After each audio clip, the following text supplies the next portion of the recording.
Menga faqat o'g'il kerak, qiz bolani nima qilaman, birovniki, birovni uyiga ketadi deydiganlarga to'g'risi men hayron qolaman. To'g'ri, men ham oilada ota-onam uchun kutilgan farzand bo'lmaganman. Ota-onam o'g'il kutishgan, lekin ularning nazarida ming afsuski men qiz bola bo'lib tug'ilganman.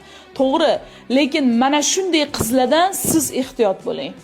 Mana shunday qizlar xuddi mendagi hali men katta bo'lsam ota-onamga ko'rsataman, hali 10 ta o'g'ilni o'rnini bosadigan bitta qiz bo'laman deb niyat qilib qo'ygan bo'ladi.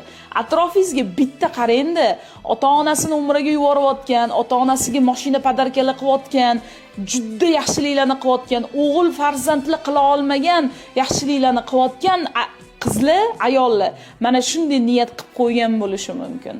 Mana shunday qizlardan siz ehtiyot bo'ling. Va bitta narsani fikringlarni o'zgartirishinglarni xohlardim.